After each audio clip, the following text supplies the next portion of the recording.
ঢাকা বিশ্ববিদ্যালয়ে এমন একটি জায়গা যেখানে তুমি ভালো হতে হলে সবচেয়ে ভালো হতে পারবা, আবার যদি খারাপ হতে চাও সবচেয়ে খারাপও হতে পারবা। এই ঢাকা বিশ্ববিদ্যালয়ে শহীদ ওসমান হাদিদের মতো মানুষ যেমন তৈরি হয়, আবার নিষিদ্ধ ঘোষিত ছাত্রলীগের সন্ত্রাসীদের মতো মানুষও এখান থেকে তৈরি হয়েছে। শহীদ আবরার ফাহাদের খুনিদের মতো মানুষও এই ঢাকা বিশ্ববিদ্যালয় থেকে তৈরি হয়েছে। সুতরাং আমি বিশ্বাস করি আমার সামনে যারা বসে আছে, আমার যারা ছোট ভাই বোনরা ফার্স্ট ইয়ারে ভর্তি হয়েছে, তাদের এখান থেকে শহীদ ওসমান হাদিদের মতো মানুষ তৈরি হবে ইনশাআল্লাহ। এখান থেকে শহীদ আবু সাঈদদের মতো মানুষ তৈরি হবে, যারা তাদের দুই হাতকে প্রসারিত করে পুরো জাতিকে নতুনভাবে উজ্জীবিত করবে। এখান থেকে শহীদ নোমানির মতো মানুষ তৈরি হবে, যে রাজশাহী বিশ্ববিদ্যালয়ে ছাত্রলীগের সন্ত্রাসীদের বিরুদ্ধে একাই লড়াই করেছিল, একাই তার শিক্ষার্থী এবং তার জনশক্তিদের জন্য সে অন্যায়ের প্রতিবাদ করতে গিয়ে শহীদ হয়েছিল। এখান থেকে শহীদ আব্দুল মালেকের মতো মানুষ তৈরি হবে, যে শহীদ মালেক এই ঢাকা বিশ্ববিদ্যালয়ের টিএসসিতে সেই 60-এর দশকে শিক্ষা ব্যবস্থার উপর কথা বলেছিল, এবং সেই শিক্ষা ব্যবস্থা ছিল নৈতিকতা সম্পন্ন শিক্ষা ব্যবস্থা, যে শিক্ষা ব্যবস্থার মাধ্যমে একজন শিক্ষার্থী নৈতিকভাবে সে সৎ হবে এবং সে আগামীর জন্য প্রস্তুত হবে।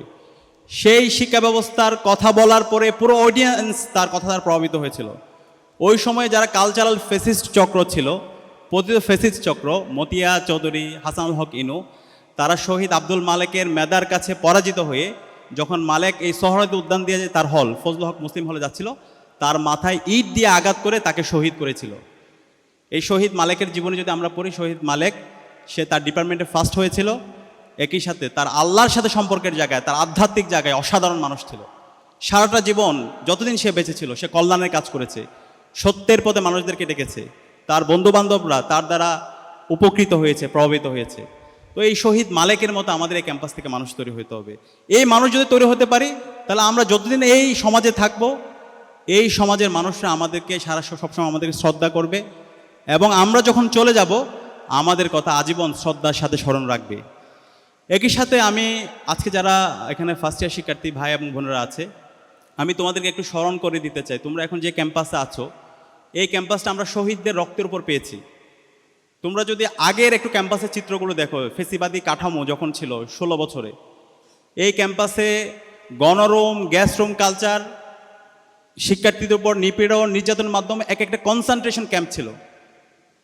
শিক্ষার্থীদের পড়াশোনার কোনো ধরনের অধিকার ছিল না। প্রত্যেকটা হলে জোরপূর্বক প্রোগ্রামে নিয়ে যাওয়া, রাতে দিনে দিনের পর দিন জোরপূর্বক প্রোগ্রামে নিয়ে যাওয়া, ভাইয়ের পিছনে রাজনীতি করানো, ঘন্টার পর ঘন্টা মধুর ক্যান্টিনে বসায় রাখা, তাদের বিভিন্ন ধরনের নেত্রীরা আসে, নেতারা আসে, প্রধানমন্ত্রী আসে, সেটার জন্য প্রোটোকল দেওয়ানো, এই ধরনের বাজে সংস্কৃতির মধ্য দিয়ে এখানকার শিক্ষার্থীদেরকে যেতে হয়েছে।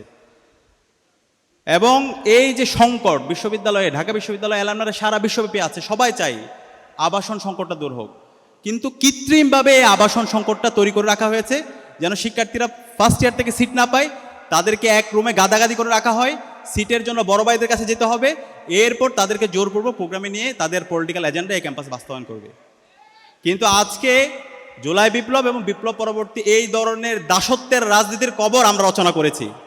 এখন এই ক্যাম্পাসটা তোমাদের হাতে দিয়ে গেলাম, তোমরা যদি ইউনাইটেড থাকো, তোমরা যদি তোমাদের শিরদাঁড়াকে উঁচু রাখো, তোমরা যদি এই গণরুম গ্যাসরুম কালচারের বিরুদ্ধে, এই ফাওকাওয়া রাজনীতির বিরুদ্ধে, এই পেশিশক্তি রাজনীতির বিরুদ্ধে তোমরা যদি ঐক্যবদ্ধভাবে এটার বিরুদ্ধে কথা বলতে পারো, তাহলে এই ক্যাম্পাসে আর কখনো গণরুম গ্যাসরুম কালচার ফিরবে না ইনশাআল্লাহ। আমি কি তোমাদের থেকে সেই কমিটমেন্টটা নিতে পারি? তোমরা কি পারবে ইনশাআল্লাহ? ইনশাআল্লাহ। এবং এই যে আবাসন সংকটের কথা বললাম, সেই আবাসন সংকট দূর করার জন্য ডাকসুতে দায়িত্ব নেওয়ার পর আমরা গত 7.5 মাস ধরে আমরা কাজ করছি। আমরা প্রতিদিন এই বিশ্ববিদ্যালয় প্রশাসনকে আমরা এটার কাজ শুরু করার জন্য দৃষ্টি আকর্ষণ করছি।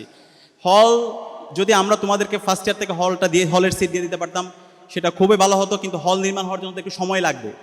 আমরা সেই প্রসেস শুরু করে দিয়েছি। তোমরা জেনে নিশ্চয়ই আনন্দিত হবা, তোমাদের জন্য আমরা 2841 কোটি টাকার একটা প্রকল্প বিশ্ববিদ্যালয় প্রশাসন এবং ওই সময় যারা ছাত্র নেতৃত্ব ছিল, ছাত্র সংগঠন, আমরা সবাই মিলে এই প্রকল্প নিয়ে এসেছিলাম।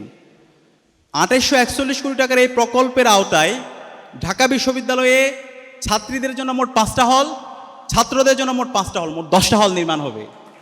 এর বাইরে চায়না থেকে আজকে আমরা ডাকসুর 15 জন সদস্য, বিপিজিএসএস সহ 15 জন সদস্য চায়না যাচ্ছি।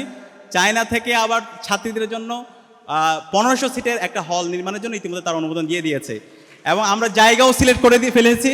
খুব দ্রুতই ওনারা কথা দিয়েছে 8 মাসের মধ্যে হল নির্মাণের কাজ শেষ হয়ে যাবে। তো এই যে 2841 কোটি টাকার প্রকল্পের আওতায় আরও অনেক কিছু আছে। আমাদের সেন্ট্রাল লাইব্রেরি, সেটা একটা বহুতল ভবন হবে। আমাদের সেন্ট্রাল যে মসজিদ আছে সেটা একটা কমপ্লেক্স হবে। আমাদের যে মেডিকেল সেন্টার, এর বাইরে হচ্ছে একাডেমিক যে প্লেসগুলো আছে সেগুলোর আধুনিকায়ন হবে। অনেকগুলো প্রকল্প আছে, সেগুলো আমরা অন্য সময় বলবো। এখন এই প্রকল্পের কাজ যেন দ্রুত শুরু হয়, সেটার জন্য তোমাদের সহযোগিতা আমাদের লাগবে। তোমরা কি আমাদের সাথে থাকবা? ইতিমধ্যে প্রকল্পের টাকা চলে এসেছে। প্রকল্পের কাজ শুরু করার জন্য বিশ্ববিদ্যালয় প্রশাসন তারা বিভিন্নভাবে রিভিউ, তারা এটাকে দেরি করতে চাচ্ছে। যেই সংকটটা সবার আগে দূর করা দরকার, সেই সংকটটা তারা দূর না করে তারা যেটা হয় ওই যে বিভিন্ন ধরনের লাল ফিতার দূরত্বের মধ্যে তারা এটাকে ফেলে দিছে। তো তারা চায়, আমার কাছে মনে হচ্ছে, আবার সেই পিছনের রাজনীতির দিকে ফিরে যাওয়া। তারা এই আবাসন সংকটটাকে কৃত্রিমভাবে রেখে দিয়ে আবার আমার শিক্ষার্থী ভাই বোনদেরকে দাসের মতো করে পলিটিক্যাল প্রোগ্রামে নিয়ে গিয়ে তাদের এজেন্ডা বাস্তবায়ন করা। সুতরাং আমরা বেঁচে থাকতে তা হইতে দিব না ইনশাআল্লাহ। তোমরা যদি আমাদের সাথে থাকো, ইনশাআল্লাহ আমরা এই মেয়াদের মধ্যে এই হল নির্মাণগুলোর কাজগুলোর শুরু করে দেবো ইনশাআল্লাহ, তোমাদেরকে সাথে নিয়ে ইনশাআল্লাহ। আমরা ইতিমধ্যে অগ্রগতির জন্য জানতে গিয়েছিলাম, বিশ্ববিদ্যালয় প্রশাসন বলেছে তারা রিভিউ করতে দিয়েছে এবং তারা দ্রুত শুরু করবে। কিন্তু কত দ্রুত সেটা তো আমরা এখন আস্থা রাখতে পারছি না। কারণ তোমরা জানো, আমাদের ঢাকা বিশ্ববিদ্যালয়ের সেন্ট্রাল মসজিদে আমরা প্রায় 3.5 কোটি টাকার কাজ করেছি। যখন আমরা কাজ করতে যাচ্ছিলাম, এই মসজিদ 65 বছরে এই মসজিদে কোনো সংস্কার হয় নাই। তা আমরা প্রথমে বলেছিলাম বিশ্ববিদ্যালয় প্রশাসনকে, আপনারা এই মসজিদে একটু সংস্কার করে দেন। আমাদের ওখানে বোনদের জন্য, নারীদের জন্য ছোট্ট একটা জায়গা ছিল, ওই জায়গায়ও নামাজ পড়ার মতো খুবই ময়লা স্যাঁতসেঁতে অবস্থা। তো তারা বললো আমাদের কাছে ফান্ড নেই। তো ফান্ড যখন নেই, ঠিক আছে, আমরা বললাম ঠিক আছে, তাহলে আমরা একটু চেষ্টা করে দেখি। আমরা আমাদের অ্যালুমনাইয়ের মাধ্যমে চেষ্টা করলাম, 3.5 কোটি টাকার ফান্ড নিয়ে আসলাম, কাজ করলাম। সেন্ট্রাল মসজিদের আপৎকালীন যে সংস্কারগুলো দরকার সেটা হলো, মসজিদে এসি স্থাপন করলাম। নারী আমাদের বোনদের জন্য নামাজের যে জায়গা সেটাকে আমরা বড় করলাম। এই এসি স্থাপন করার পরে আজকে প্রায় 2.5 মাস হচ্ছে, এখন পর্যন্ত আমরা এসিতে ইলেকট্রিসিটি কানেক্ট করতে পারি নাই। ইলেকট্রিসিটি কানেক্ট করার কথা ছিল, তখন কিন্তু বলেছিল 1 মাসের মধ্যে আমরা তোমাদেরকে ইলেকট্রিসিটি কানেক্ট করে দেবো। কিন্তু এখন প্রায় 2.5 মাস হয়ে গেল, তারা এখন পর্যন্ত এই আমাদের সিটগুলো, আমাদের এসিগুলোতে ইলেকট্রিসিটি তারা কানেক্ট করে দেয় নাই। তো এখন সর্বশেষ মাননীয় উপাচার্য মহোদয় আমাদেরকে বলেছেন এই মাসের মধ্যেই এসি স্থাপনের কাজ শুরু হবে। ইতিমধ্যে সাব স্টেশন স্থাপন করা হয়েছে। আমরা আশা রাখতে চাই এই মাসের মধ্যে ইনশাল্লাহ এসি স্থাপন হবে এবং মুসল্লিরা সুন্দরভাবে গিয়ে মসজিদে নামাজ পড়তে পারবে। একই সাথে ঢাকা বিশ্ববিদ্যালয়ের 104 বছরের ইতিহাসে অনাবাসী শিক্ষার্থীদের জন্য সান্ধ্যকালীন বাস এবং শনিবারের বাস সার্ভিস চালু হয় না কখনো। আমরা সেটা দায়িত্ব নিই। আমরা কিন্তু ইশতেহারে এটা বলি নাই, ইশতেহারের বাইরে এটা কাজ, সেটা আমরা বাস্তবায়ন করে দেখিয়েছি। আমরা যখন প্রশাসনকে বলেছি, প্রশাসন বলতেছে আমাদের কাছে ফান্ড নাই, তখন আমরা নিজেরা ইউজিসিতে গেলাম। ইউজিসিতে গিয়ে 4.5 কোটি টাকার ফান্ড আমরা নিয়ে আসছি।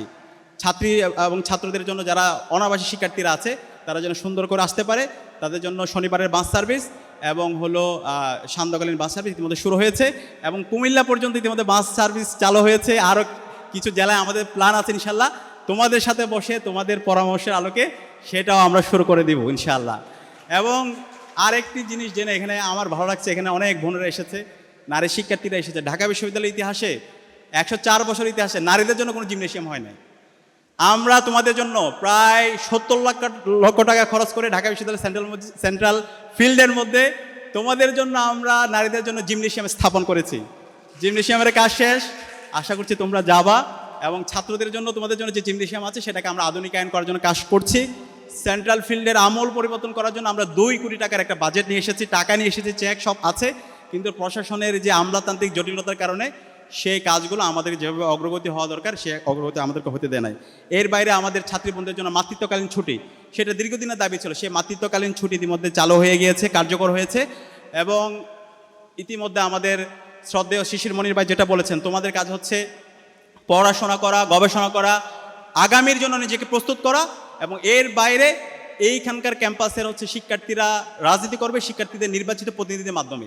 তো এই ডাকসু নির্বাচনটা যেন প্রতি বছর হয়, সেটার জন্য আমরা ইতিমধ্যে ডাকসু নির্বাচনকে একাডেমিক ক্যালেন্ডারভুক্ত করার জন্য একাডেমিক ক্যালেন্ডারের যে কমিটি আছে সেই কমিটির তালিকাভুক্ত করেছি।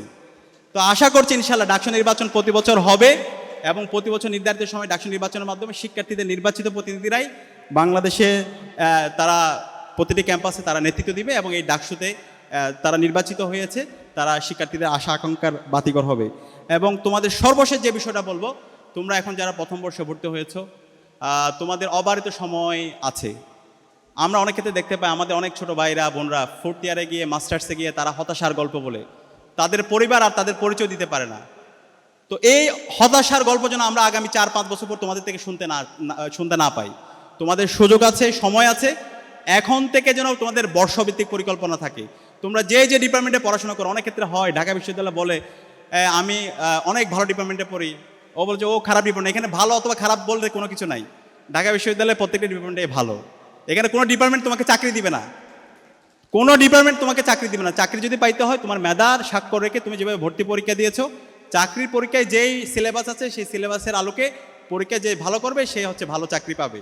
তো এটার জন্য তোমাদের এখন দরকার প্রথম বর্ষ থেকেই বর্ষভিত্তিক পরিকল্পনা। তো তুমি যে ডিপার্টমেন্টে পড়াশোনা করো সেই ডিপার্টমেন্টে তোমার জন্য একটা ভালো রেজাল্ট থাকে, অথবা ওই ডিপার্টমেন্ট সম্পর্কে তোমার জন্য ভালো জানাশোনা থাকে।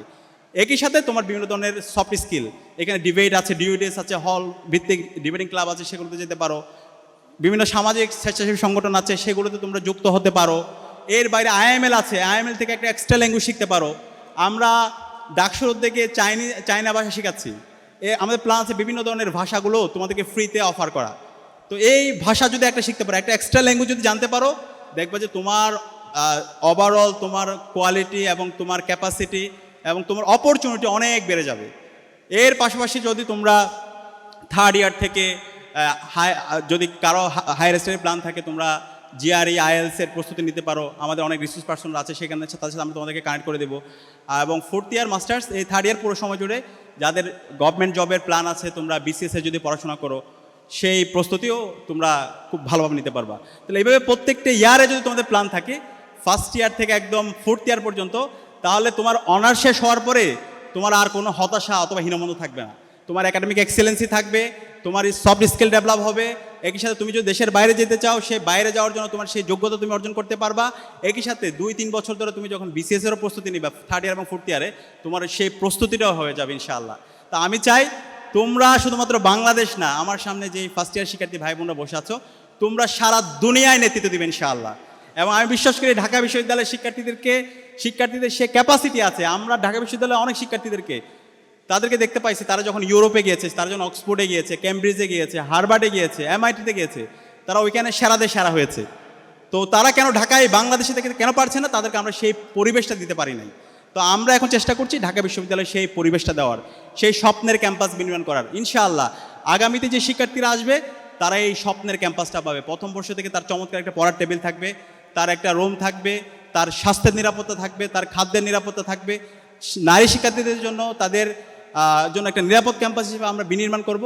এবং এখানে শিক্ষার পরিবেশ থাকবে। বিশ্ববিদ্যালয়ের মূল কাজ হবে সে পড়াশোনা করবে, গবেষণা করবে এবং আগামীর জন্য নিজেকে প্রস্তুত করবে।